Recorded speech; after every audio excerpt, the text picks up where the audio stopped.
Welcome back to the podcast. Today I am very excited to introduce Lorraine Heskin.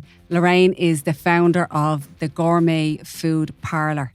Lorraine shares some valuable insights on how she built her leadership team, the processes that she has in her business, and how she holds her team accountable while supporting them on their journey in her business. This was a fantastic episode and really useful for anybody in business. Hope you enjoy.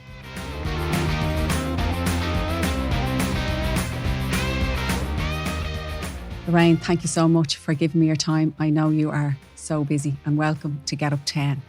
Thank you so much. I am delighted to be here. When I started to Google you, I was just so inspired. I just thought, oh my God, how did I not meet this woman before? I was really inspired. So tell us, for the people that don't know you, tell us a little bit about yourself and how you started your business.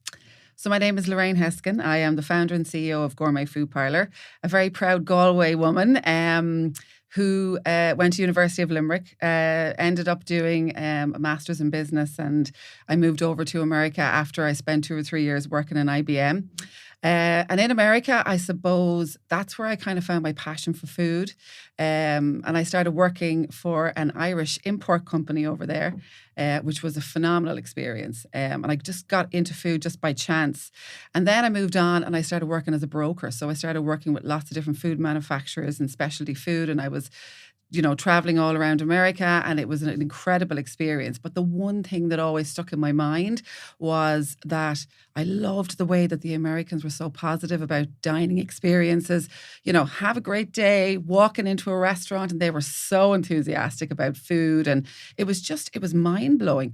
And I think that's where I kind of grew that whole passion and spark for setting up a business. So I moved home and I went to work for Jacob Fruitfield Food Group, which was also an incredible experience. Michael Carey had bought Jacobs from Danone, and I became their export sales and marketing manager. And that 2.5 years is probably one of the best, probably corporate business experiences I have ever had. So you were in charge of their exporting to America? No, worldwide. Worldwide? Yes, worldwide. Oh now, God. They weren't exactly exporting worldwide, but it was Europe, America, Canada, had quite a big export. But look, I realised probably, 2 years into it, whilst I really loved it and I enjoyed it, I think there was always something in me where I wanted to have my own business. Yeah. So I said, if I don't do it now, I'm never going to do it. I'm not married. I don't have kids. Let's go. This is the time. Yeah, let's go. So off I went, and I set up Gourmet Food Parlour in 2006 and started with the brand and just started from there. And so what do you think? You had worked in restaurants, you had worked in hospitality before, so you knew. And were you thinking, okay, our experience here is so different in America, I'm going to bring something different, I'm going to bring what I learned? What was it that you said, okay, this is going to be different? Or was that your mindset? I think the unique thing was I'd never worked in a restaurant, and I'm not a chef. I worked selling Irish products in America. Okay. And then I went to be a broker. So I was selling manufacturers' products into the supermarkets. So we were wining and dining clients, and that's where, and I was walking, Okay. I always say I could write a song, I was walking the streets of Manhattan, and, I was selling Irish products into delis and supermarkets. And that's where I saw the whole food set up over in America. And just entertaining clients. And your experience of being in the restaurants. Exactly.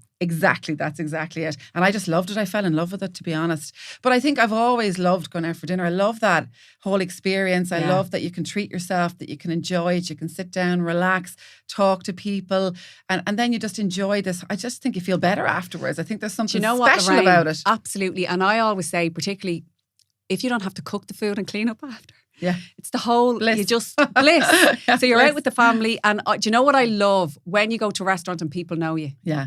You're a regular there. They know you. It is the special. best feeling. It's and special. it really is. It's very special. So I get that. I get what you were trying to, and you did create it.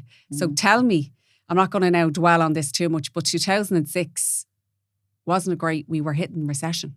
We were starting the recession. 2008 was when it got bad. That's right. So you had started in 2006. Boom. People had money loaded. Everybody was spending. Yeah. Great time. tell us we won't spend too long on negative, but just tell us how you overcame that. No, absolutely. And look, I suppose 2006 was incredible in that it was a real risk-taking time for me, obviously, leaving my job and all the safety net around that. But look, you have an energy in you when you want to set up your own business. So we opened on Cumberland Street, which is like a side street off a side street in Dunleary. Because Ireland was thriving at the time, it was probably one of the very few units that were for rent in Dublin, to be honest. So I took that unit and renovated it with whatever small little amount of money I could get from the banks at the time. And that was small, I can tell you. We had to really, have lots of vision to kind of foresee a cafe, which it was, to begin with. But when we opened, there was a queue down the street before we opened at 1 p.m. I'll never forget it, on the 28th of July 2006. And there was a queue down the street. So there was a demand for the brand. And I talk about that a lot. There was a serious demand for the brand. And I thought, like, I've never felt anything like it. To see people who actually believe in what your idea is in your head and your heart queue to come in the door. It was an incredible feeling. So we started off very, very strong.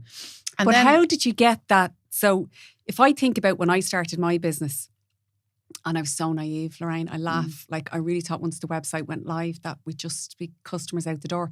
How did you build that excitement to have a queue?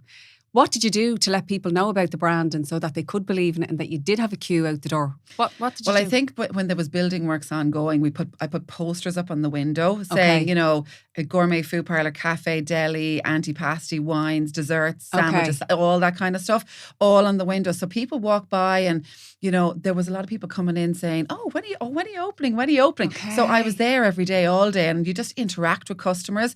I did send out a press release before we opened, and honestly, I couldn't believe the take-up that we got on it was incredible. So we were in every newspaper that could be imagined saying Gourmet Food Parlour, deli and cafe opening in Dunleary in, this weekend. And back in 2006, I suppose there was a lot of foresight to do something like that, when you think about it. So that's, I suppose, generated the queues. And we also put a poster saying, opening July the 28th. Why did we do that? I don't know. But anyway, the queues were exciting. And then, we'd been training for days and days and days. So we were ready to go. And look at the brand started from there. That's where the baby began. Oh my God, that is just, because I think to have that excitement on day one, that would give you energy. It will give you the belief for when the hard days hit. Because day one, there was no hard. I'm sure there was trying to get it ready. But when it opened, was day one, did you think to yourself, yes, Lorraine, this is going to be a success? I probably can honestly tell you that I still don't even think that. Honestly, I don't think like that. I don't go, yes, this is done. I'm the type of person that is always looking to be better, that is always looking to make sure that the team are learning and growing, and that the business and the brand is constantly striving to be better. So I'm thinking, yes, there's a demand for the brand and this is amazing, but I don't want to let anybody down. So we got to be the best that we can be. We have to live up to this now. Correct. Yeah. Correct. So that was kind of like, we have to live up to this. I love it. Yeah. So tell us now, a couple of things I want to ask.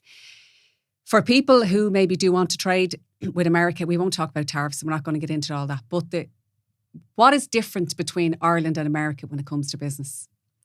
Operationally. And culturally, maybe. Well, I think, obviously we're very different people. I think the business over there is extremely focused on service. And because the wages and the salaries do not compare, so a lot of the servers or waiters or restaurant and hospitality staff in America heavily depend on tips. Okay. And that's where they generate the most of their weekly or monthly income. Whereas here in Ireland, if you look at it from that perspective, from a HR staffing perspective, and that should be the number one focus, because your team, you're nothing without your team, nothing without your team. So what I have always wanted to do in hospitality in Ireland is to show people that you can have a really good career in hospitality.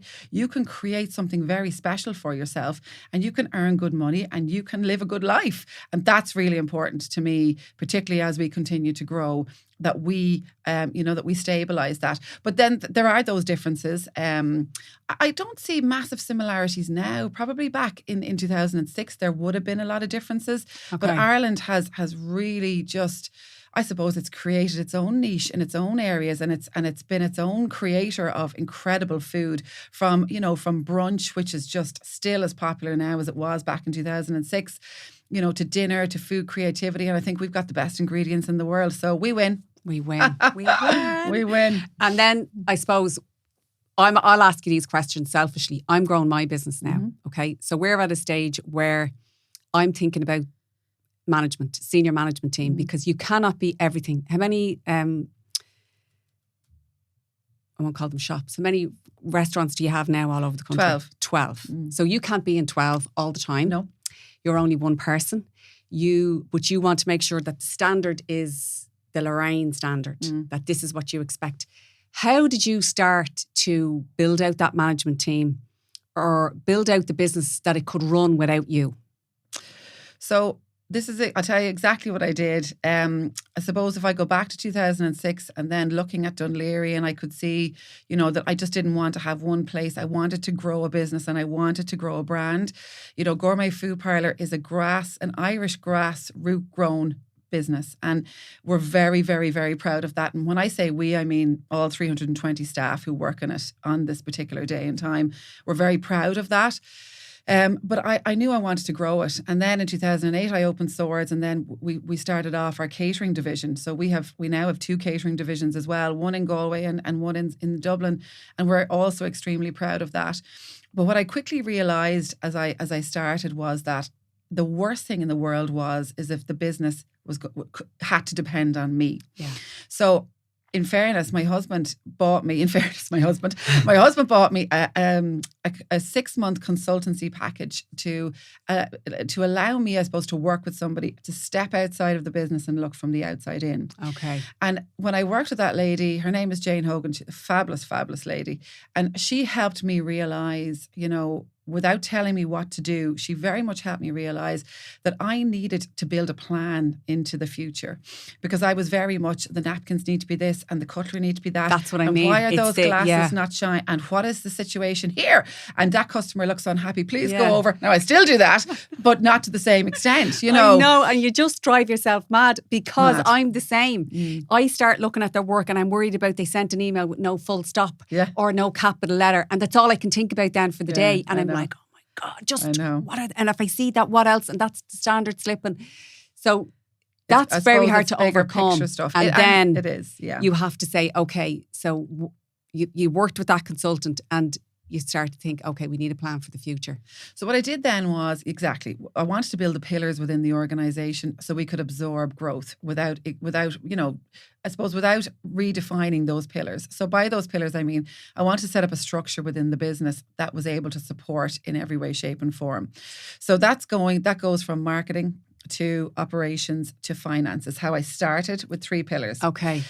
And that meant that if I opened another 2 restaurants, that those pillars could still withstand that work, because it's not you're not doubling or trebling the work. What you're doing is you're just spreading it out. So, and I really wanted, I wanted the customer to be able to pick up the phone, I still do, and talk to somebody and say, if I want to book a group of people in for my confirmation or a christening or a wedding or whatever it is, that you have that personal touch and that we're going the extra mile for the customer. Then the marketing is there to make sure that everything is looking great from, you've got social media. We now have PR within, digital media. You've got videography, photography. I mean, that department has exploded. We have 4 people working full time, and we work with 2 consulting companies external as well.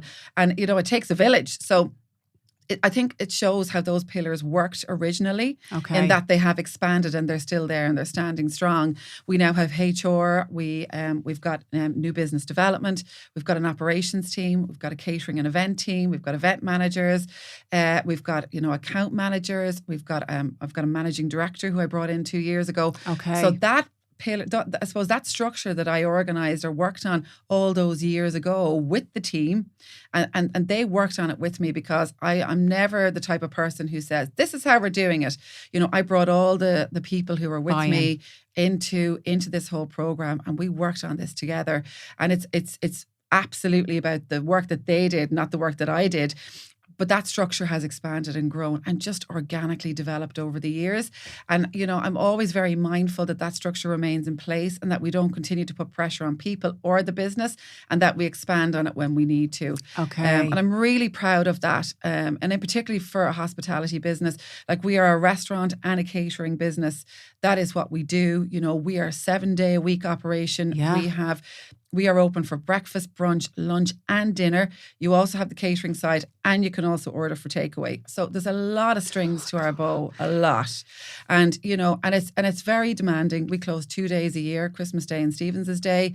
And, you know, for the team that we have within the business, I think genuinely the highlight of the success of Gourmet Food Parlour has ultimately been down to the people who have and continue to work with me.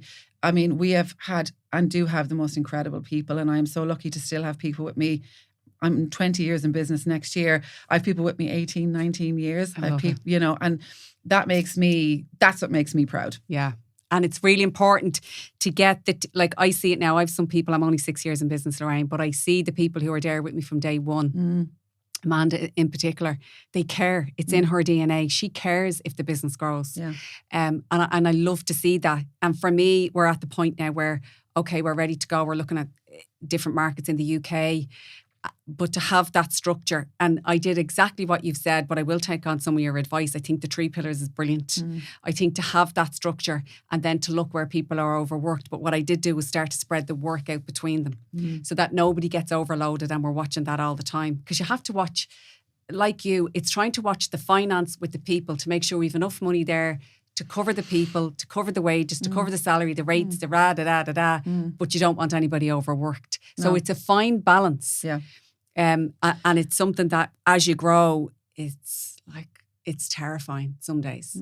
It's absolutely, and it's very challenging. Yeah. And I think the greatest thing that any business owner can either naturally have or try to work on is emotional intelligence. Yeah. And for me, I think that is priceless and limitless, because if you look at somebody, I can see if somebody's under pressure. I can see if they're stressed. And look, you're going to have moments where things are going to be challenging. There's no way that every day, every week, particularly in hospitality, that it's going to be plain sailing.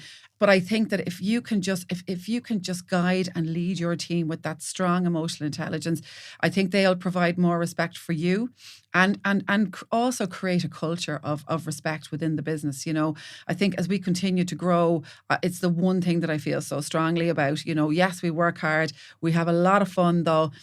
But it's that foundation of respect, you know, and warm welcomes into work, be it a customer or a staff member walking into a restaurant. It is our responsibility to make sure that they feel welcome and that they feel that there's a gratitude for coming to dine with us or coming to work with us every day. Yeah. And I think that's really, really important. And I think instilling that into the senior team that we have as well. We worked on a 6-month program with the team last year, and I have to say it's one of the strongest benefits I've ever seen in any program is to expand and work on people's personal emotional intelligence. And I think how you behave as a person in your own personal life and at work have so many crossovers, you know. Absolutely. And like I also feel like a huge responsibility for staff to have that environment at work where they can go home, and if they feel stressed, that they can come to us, that they're not taking it home with them. And that we can put, you know, parameters in place to help them. And ultimately, that creates a nicer environment for staff to come into work. It makes all of us so proud to have this brand that, yes, is a restaurant business, but it's also so much more. Yeah. And I also think as well, like if a customer is standing outside one of our restaurants, I want them to feel like, oh, I'm so proud to eat in this restaurant. This is, you know, it was lovely. I got great food. The staff were lovely. They look happy. You know, the food was great. Yes, that's really important as well. But there's so much more to it. And I suppose the more I'm in the industry and the longer I'm doing this, I suppose the more passionate I am about that as well. I can always tell if I go into a restaurant and it might look lovely and the food's great, but if the staff are unhappy, you know. Yeah. You can feel it, and it does affect your experience. Now, I've been to your restaurants and they look beautiful. There's a lovely vibe. Everything is just so nice, luxury, thank you, welcoming, and that makes a difference. So the minute I walked in the door, I said, oh, wow. But then I went to a different one. And then I was like, oh, you'd know. Yeah. I knew it was the same. Even if I didn't look at the name. Isn't that funny? It has the same vibe, different furniture, but the same energy, same vibe. You would know it's this, and that's culture. Yeah. Because the feeling is the same. it looks and the staff are the same. And I 100% agree. I remember I worked in corporate for years in multinationals, and all my bosses would say, you care too much about your staff. But I really did care. I can't help it. I can't help but care about them. It doesn't mean that I don't expect high standards and you don't expect the work to be done. But I do care if they feel sad going home. I do want them to come to work feeling happy. And that's why someone stays for 19 years. Same. And I think you, because they're there's saying, nothing wrong with caring. Sharon, No. like, are you joking me? That is probably one of the greatest attributes in a leader. And like, leading by example will show your team, and they'll, as if you continue to grow and expand and you bring more people into your team, they'll instill that in other people. And that for me is the most important thing, that you are passing down. You are on stage, you are showing your staff exactly, what you're looking for. And it's not for you. It's not for the greater good of you. It's for the greater good of everybody. Of everyone. And then ultimately you will obviously be so proud of that as well, because you're creating something special.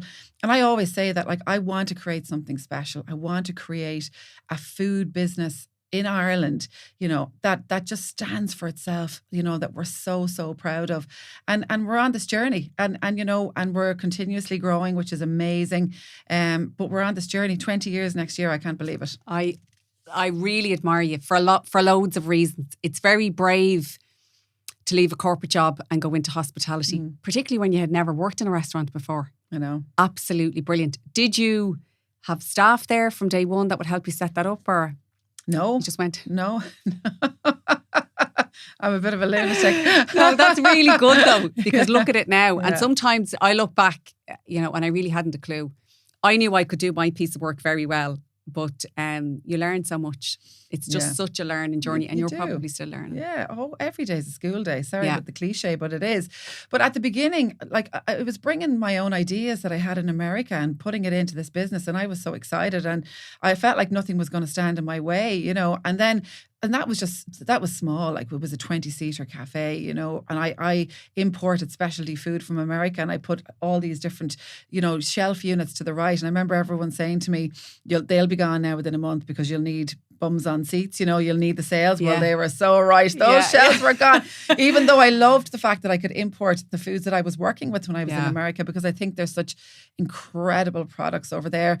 But look, that wasn't going to cut the mustard at all. But I realised that, we all say in life, you learn more from the mistakes you make than from things that you do right. And there's no greater saying than that. And I think, one thing I'd say to people as well is, don't be afraid to make a mistake. Don't be afraid to think this isn't going to work out, because ultimately it might have a way of working itself out at the end, and you'll have learned more from the process.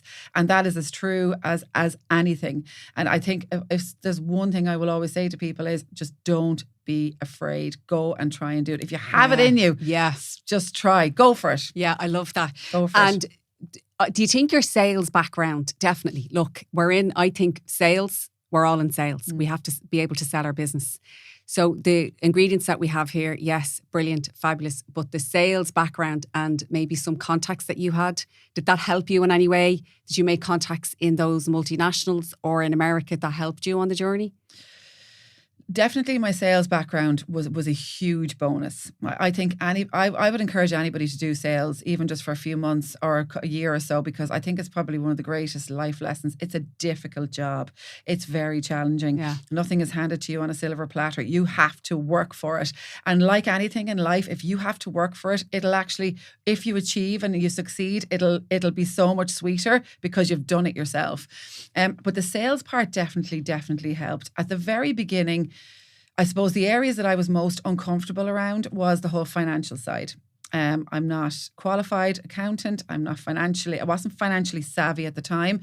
Whereas I'd sell sand to the Arabs, that wouldn't be a problem. But the other side of it was very challenging. Yeah. And it became very challenging for me for many, many years. And I suppose that side of it, I wished that I had maybe, I don't know, I must have taught myself more or worked with somebody more or thought about it more. I didn't. I just went straight in, and I'm quite impulsive like that. I've changed a lot over the years because I've had to. But at the beginning I was thinking, this is great. Woo, let's go, And I could sell. But then you have to balance it all out on the other side. So that was the part that I found challenging. But definitely the contacts that I made in America and working in Jacob Fruitfield, definitely helped me more so as the business grew. Not initially at the start. It helped me at the start because everybody came in and they were so supportive and but, oh my goodness. As it grows. I've always had people around me who were just so incredibly supportive and I can never ever forget that. My family, my friends, colleagues, everybody, I've just always and still are to this day just so supportive. But I think it was my own sales thing. I think that definitely helped. And then the contacts over time for sure brought extensive value, particularly when I started the whole catering side.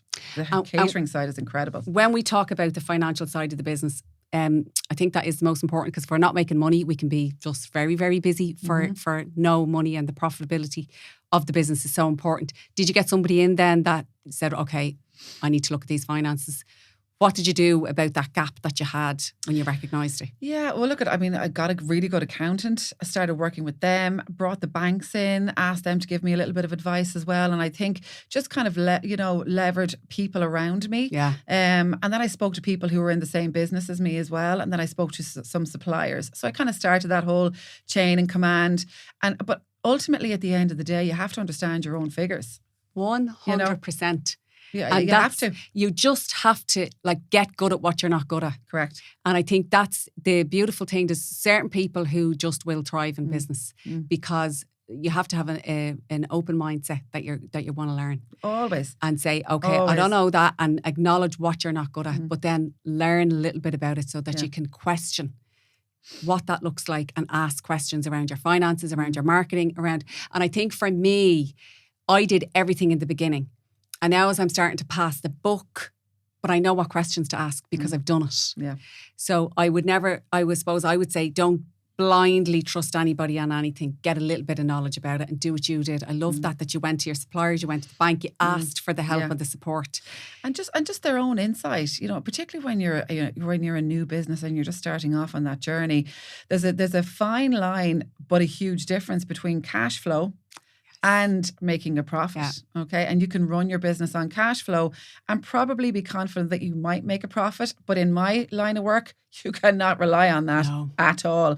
So, if I told you what we do now day to day, which I can, no problem, we analyze everything every day. Every day, probably twice a day in terms of, so we would have sales projections and we have a big finance meeting every Wednesday morning and we look at our sales projections versus our actuals. We look at what we did for the same week the previous year. We look at what our percentages are. So we really analyse our wages and our spend because they're the two largest overheads. And then obviously what the balance is. And so we've got targets within that. If we're under target, great. If we're over target, what are we going to do to try and counteract that for the following week? And then, how we tie in our reservations department. So each department within Gourmet Food Parlour works individually of themselves, but they also work so well collectively because they all have to marry in together. So even our reservations department, which we have 7 days a week, they answer the phones and they organise everything. We also work with open tables. So we're systems driven, but we're still people driven as well. Yeah. And that is super important. And how open table reservations and operations and marketing work together is essential, that they work so well. And they need to meet 3 to 4 times a week to make sure that we are optimising, maybe possible quieter times and where we need to bring in additional reservations. So Open Table will be an online platform through our website and through their own website where customers can go online and book tables in any of our restaurants. And that's important that we also have the phone calls to kind of back it up as well.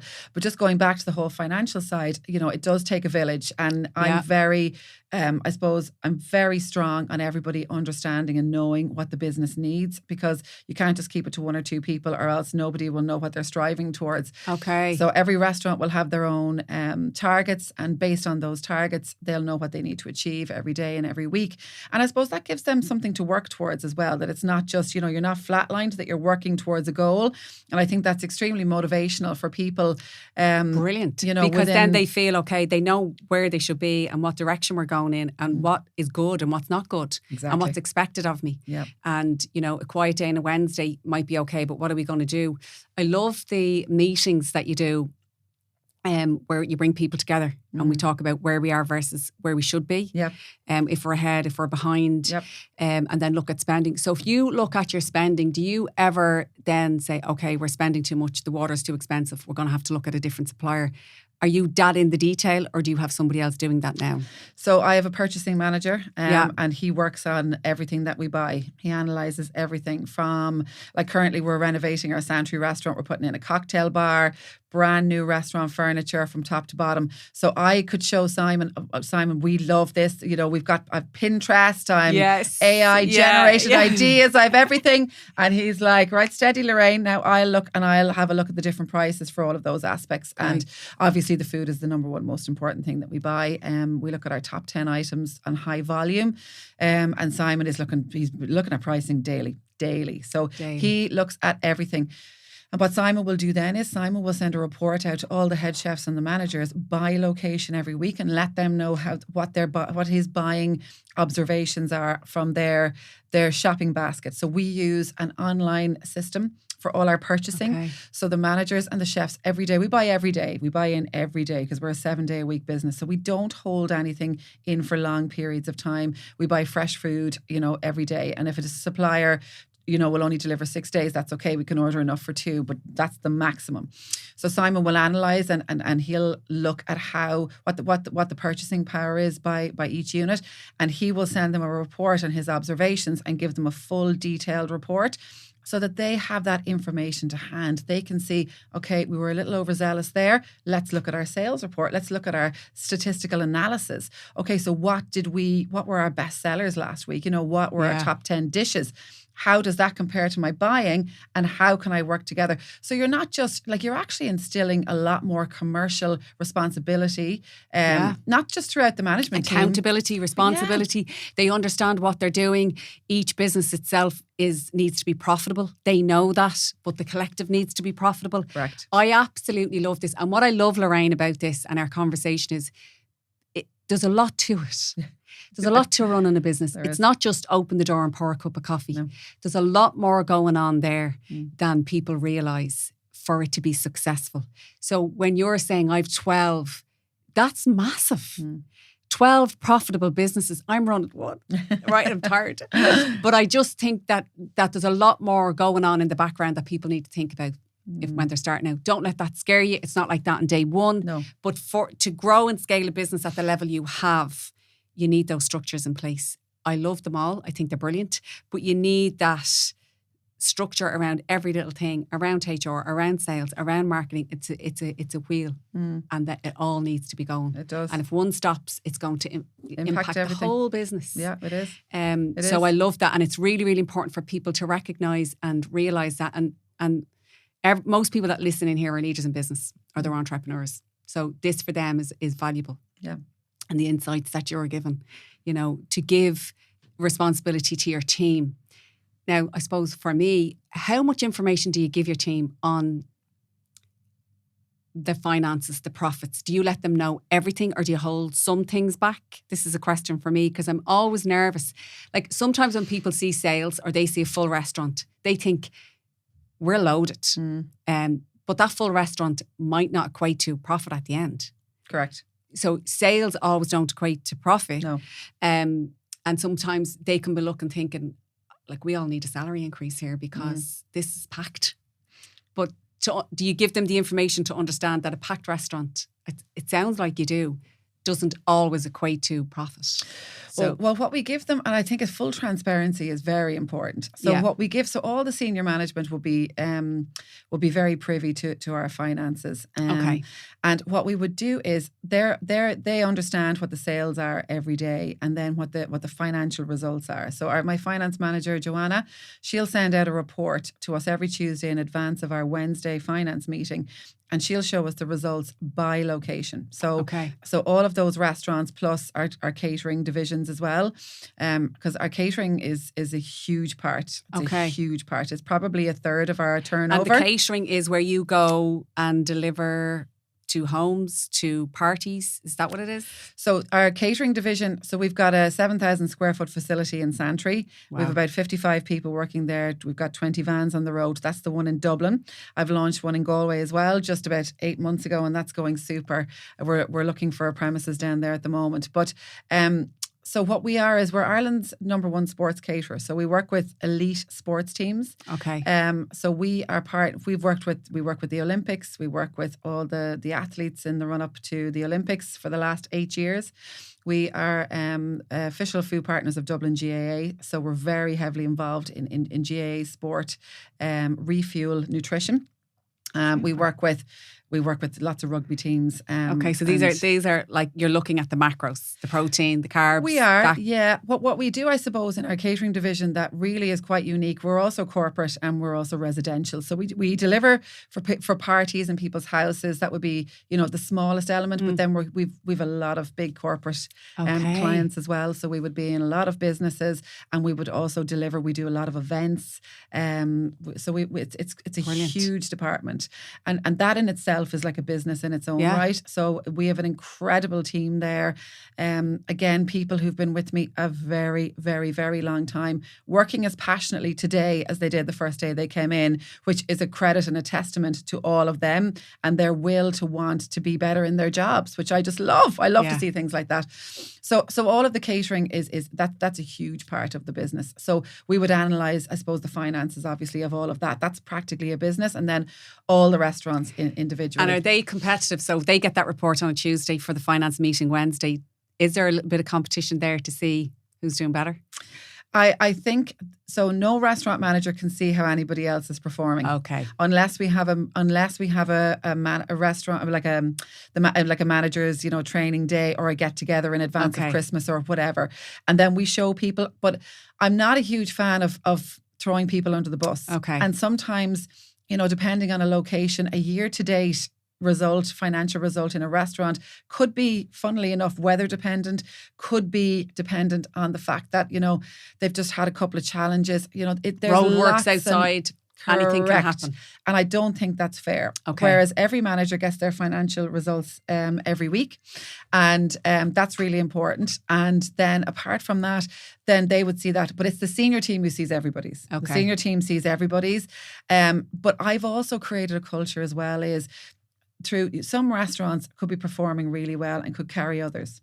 Yeah. And it's important that we are all seen as one team. Yeah. That it is not one person working in one unit that's going to say, well, I'm absolutely, my back is sore because I'm carrying the whole company.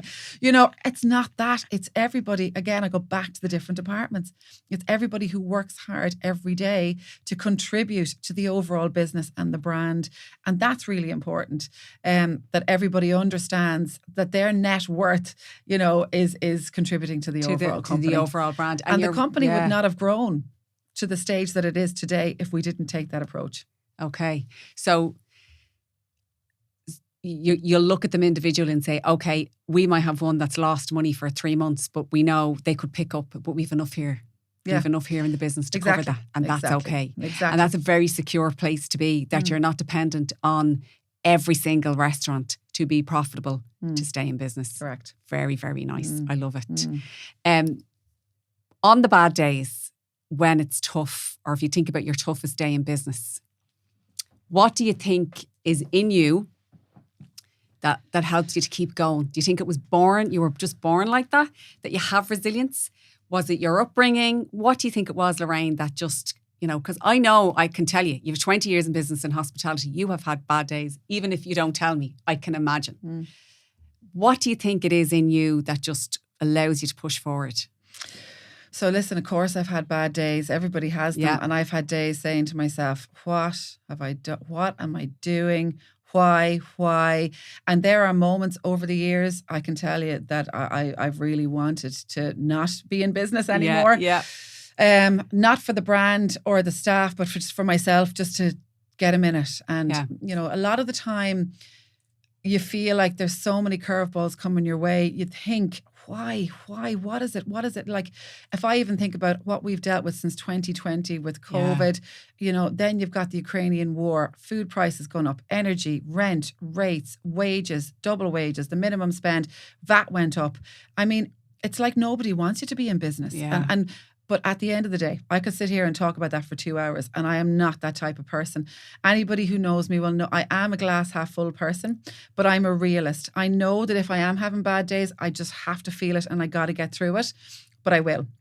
And I also say to myself, There's no point in sitting around feeling sorry for yourself, Lorraine, because nobody's going to come in on a white horse and just solve all this for you. Yeah. And it is your responsibility. I have too many amazing people working in the business and all the amazing customers who have supported this brand for 20 years. It is my responsibility to put my big girl shoes on, get up and get on with it and find solutions. I say to the team, there are 3 solutions to every problem. Let's find one. Let's find our favourite one.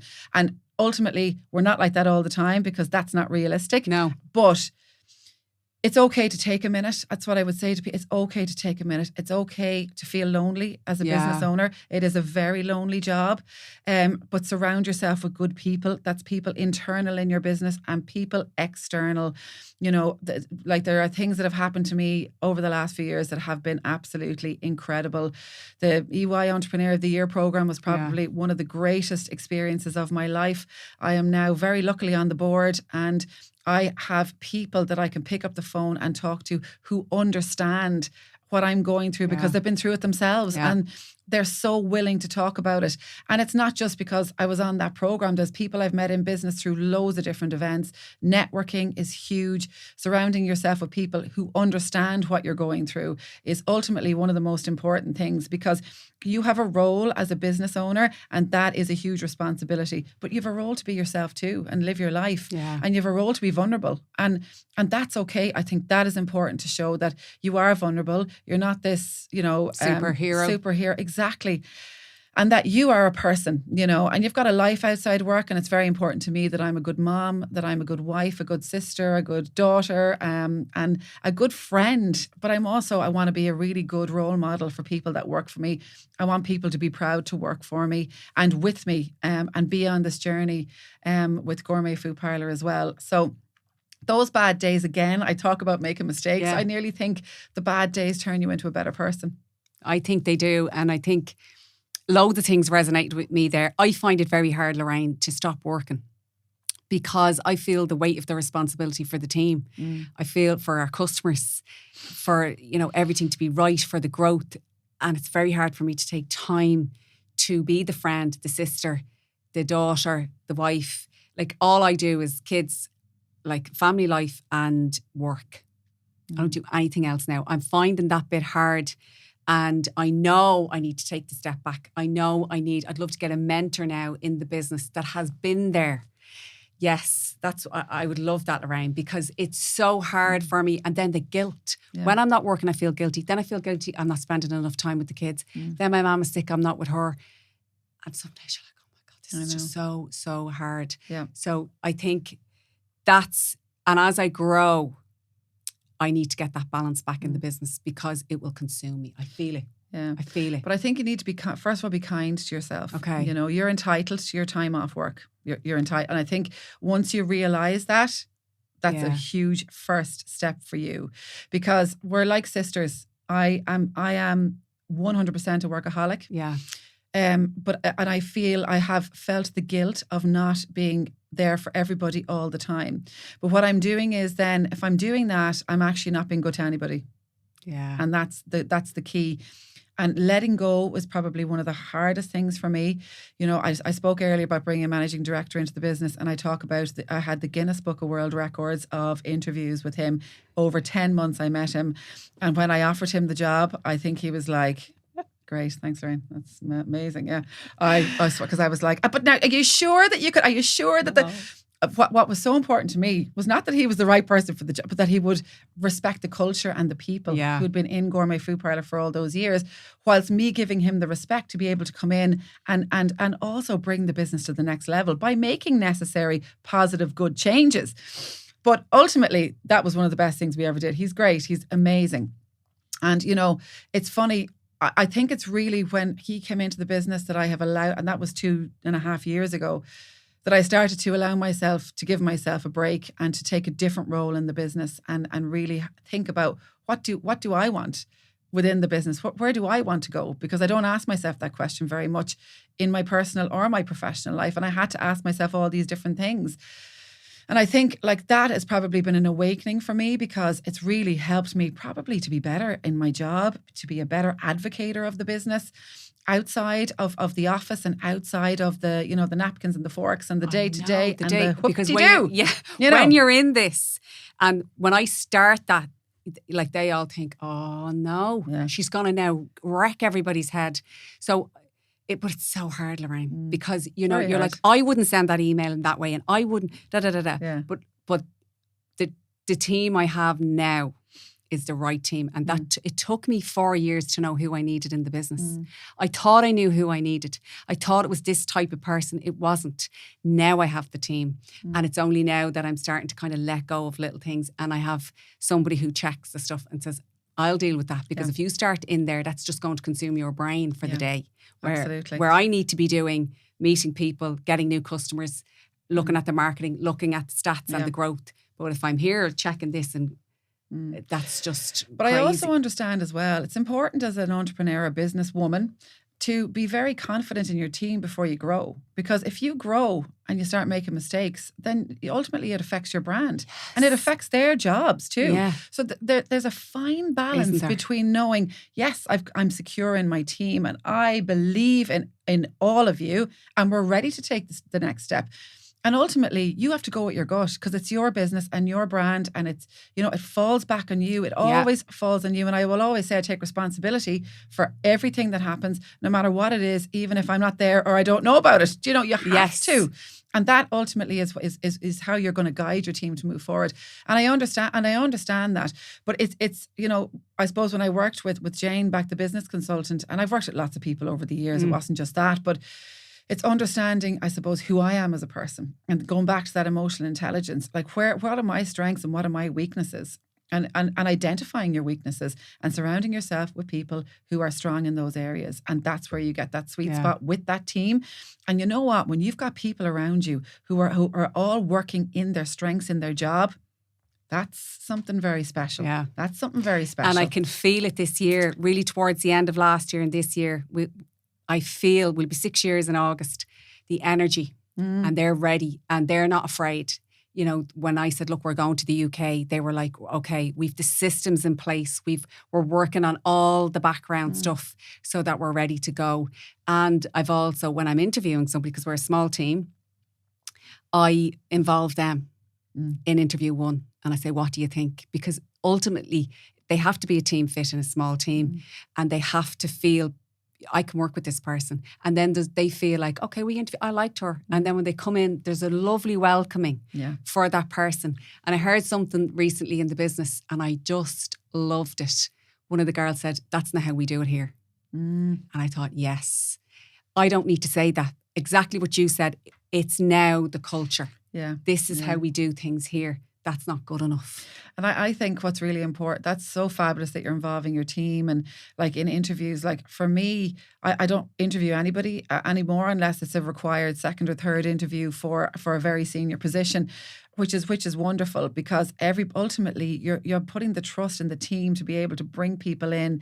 And like we all agree, for me, I don't care if somebody got all A's or if they did. It's about their personality, and it's also about their attitude, you know, towards work and towards, you know, how they want to be in their job. Yeah. And if you come in and you're passionate and you love what you do and you want to get to know people, it's not just about, I want to do this job. Yes, you know, that's great. But also I want to contribute to a team, and I can't wait to get to know everybody and the customers and the brand and learn and be enthusiastic. Because customers see that. Yeah. You know, customers see that. And, you know, the greatest thing for me is, the proudest moments for me have been over the years is promoting people from the inside up. Love it. And so important. I'll give a couple of examples because I'm just so proud of the team. Yeah. So Danny Ban is a gentleman who's worked for me for nearly 15 years. He came in as a supervisor in my original Dún Laoghaire restaurant. And he is now heading up the whole operations department. He worked to assistant manager, and he opened up and set up the whole new Dún Laoghaire restaurant that we moved to down in the main street. And he's now heading up the whole operations for the whole company. And he is not just a gentleman, but he is as intelligent and more intelligent and enthusiastic and so brilliant at his job, more so now than he has ever been before, and you couldn't fault him before. Like, I'm so proud of him. Joanna, my finance manager, she had a finance background from Poland, came in as a deli assistant. She's now the manager of the whole finance team. Wow. I've Robbie, one of my amazing chefs, Michael Mazur, came in as like chef de parties. Robbie came in as a kitchen porter. I'll never forget when he came in from Romania, and I went to meet him in the kitchen, and his hands were shaking because he was so nervous. And I said, "It's okay. We have you. We have, showing him, we have you." And he's now on our executive chef team, like going around training chefs, Brilliant. creating menus. Michael Mazur, the same, the greatest gentleman you will ever meet, the most passionate chef, the best person with food that I've ever seen in my life. I sent him more Instagram ideas, and they're there in the restaurants the next week. He's just so reactive. And he's such a gentleman to his team.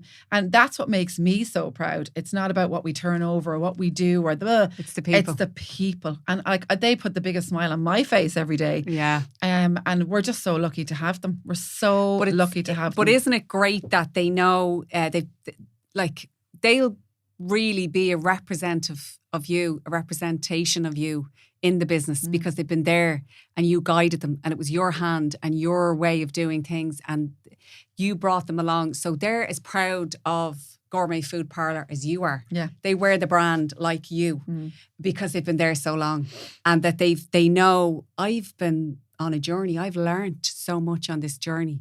You believed in them. Oh, yeah. And the payback that you get from them, you can't. It's not about money. No, it's not about money. We all want to reward our staff financially, but people don't leave when they have that. When they feel like somebody believed in me and she knows my strengths, and she took a chance on me and brought me to where I am. I just love that, because the legacy that you leave isn't financial. Yeah. Correct. It's the fingerprint of you on everybody in that business. 100%. And how they bring that value that they've experienced within Gourmet Food Parlour to their own personal lives. Yeah. Like we've had people who met in Gourmet Food Parlour and got married, and like we could write a book. Yeah. We could probably write an encyclopedia. I mean, and you've seen people along the way, and and it's the good people. It's people who are kind and good-hearted. Yeah.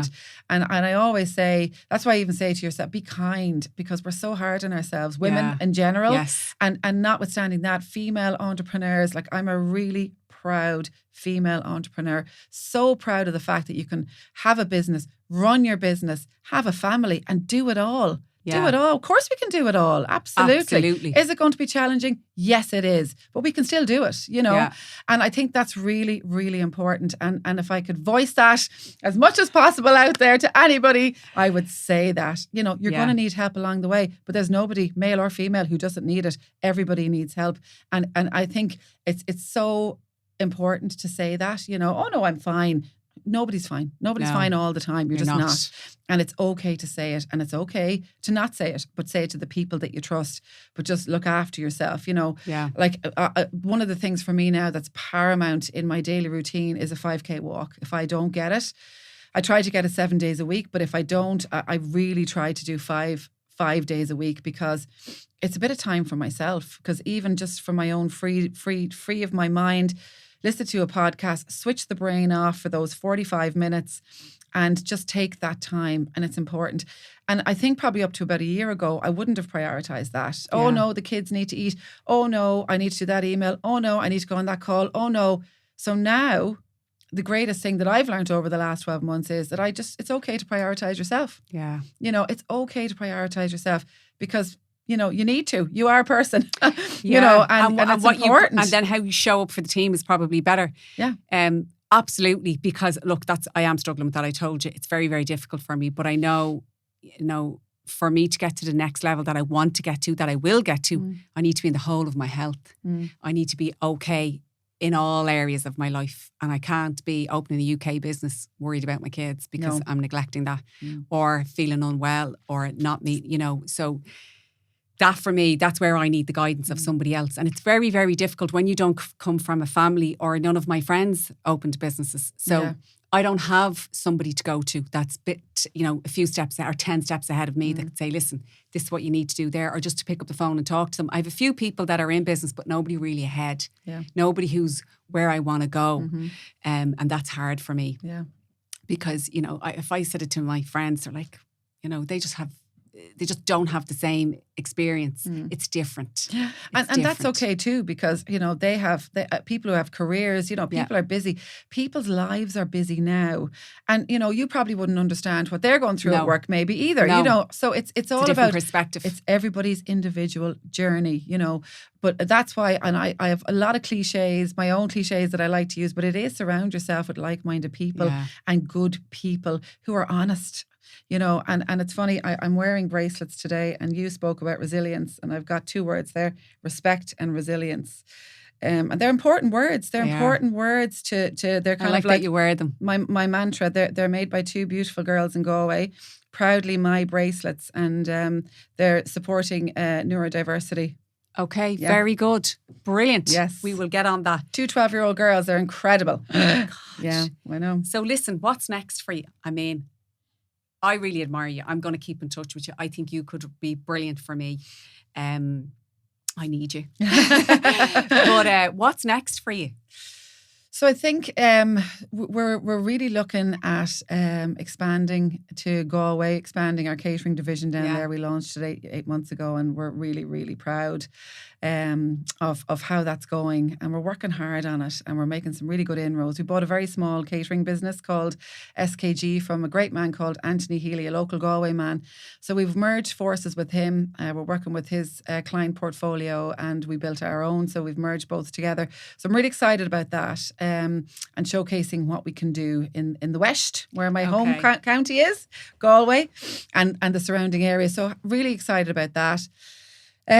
We're continuously expanding the brand. So we recently opened 2 restaurants in Brown Thomas on Grafton Street. That's so exciting. We've 4 restaurants in Arnott's. We're working in Arnott's for the last year and a half. How did you get into Brown Thomas? What did you have to do there? Well, Arnott's and Brown Thomas are both owned by the same company. So I suppose we were approached to pitch for the business in Arnott's, and we were over a period of time in and out a couple of times, and we were very lucky that we were awarded the contract for there. We opened 3, and then we opened up a 4th one. So we've got a corner cafe, which is a patisserie, kitchen Italian, which is like an Italian restaurant on the 2nd floor. Then we've got Homemade, which is a breakfast, brunch, lunch venue. And then we have Henry's, which is like a kind of a San Franciscan coffee house in Eason's on the ground floor. And then I suppose based on our relationship, it just expanded. We were given the opportunity to pitch for Brown Thomas, and we won that also, which is wonderful. And it's a pleasure to work with everybody in both of those wonderful buildings, fine, iconic buildings in Dublin, and very proud moments for us to have our staff, our team, and our brand within both of them. And we want to work on expanding the brand. So there's more expansion in terms of what we're doing with our own Gourmet Food Parlour restaurants. So we're looking at that. Steady growth. I probably could have had 25 restaurants if I wanted to, but for me, it wasn't a personal decision. It was personal and business, but I want to grow at a steady rate where I don't ruin what Gourmet Food Parlour has stood for or continues to stand for. And I also want to protect the team, that I don't put pressure on them, that it becomes unlovable for them as well. Because I'm not the type of person who wants this business where it has lost its identity or lost the love and the passion. And the standard that you have had. Yes. That suddenly that gets diluted because you grew too fast. I want the standard to be better, to be honest. I want the standard to be better. And I have to say, 100% the success to date of Gourmet Food Parlour is down to every single person who works in it every day. And it's ultimately the chefs. I look at what Michael, Mazur, and Danny are doing with their teams of the managers and the chefs, led by Stephen and everybody else. What we're doing now is the best that we've ever done. And we spent 2.5 hours on menu development the other day.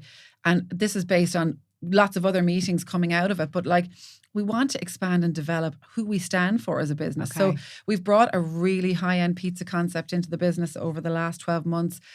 That's gone into our Dunleary restaurant, Dunshaughlin, Swords, and it's in Arnott's as well. And we want to work on that and expand that. And it's about, I suppose, creating different identities for our customers, for our loyal customers who are coming in. Because yes, we've got our GFP favourite staples that people still love nearly 20 years later, that were on the menu from day one, which is incredible. But you got to be always changing. And I want to be 2 steps ahead of myself. In terms of what I'm looking at. So, it's great to think that we will open new restaurants, and we're in But it's what you're doing now. within the restaurants. Correct. It's to what keep that going, because you want to be trendy all the time with all food. the time. So Yeah. that's, I suppose, it's All like the it's time. like nearly like fashion. Yeah. You can't be wearing the same. It's going to change. So you have to be ahead of what people want. all the time. And, you know, because, and like Ireland is sophisticated now. When I think back to Very. the 80s, right? Yeah. We're sophisticated. We like nice things. You know, we're cultured and we like good food. I know when I travel elsewhere now, I mean, Italy and France are beautiful, but other countries, the food is not as nice. They don't have the same quality. Like even just pub grub here is good. Oh, it's very good. It's excellent. Do you know? I mean, I'm so proud to be from Ireland. And I mean, when I talked earlier about the quality core ingredients, like we have the best in the world. The dairy, Agreed. I mean, it's phenomenal. So what we stand for as a business, it's really important to me that we continue to nail it and grow and develop the definition of what that stands for. And also catering for me within the Dublin area as well is I just plan huge growth there. Huge. Lovely. Yeah. Oh my God, Lorraine, I love you. I have to say, you're so good to give me your time. And it's my I pleasure. genuinely mean that. I've learned so much today. I think I admire you so much because you're a female entrepreneur. You're 20 years. That's trailblazing 20 years ago. Nobody was doing it, but you did it. You're successful. You're kind. You should be so proud of yourself. Thank you. Thank you so and much. I genuinely mean that. It was just an absolute pleasure. And thank you. Yeah, enjoyed it. Thank you so much. I really hope you enjoyed that episode. If you did, please subscribe on whatever platform you're listening.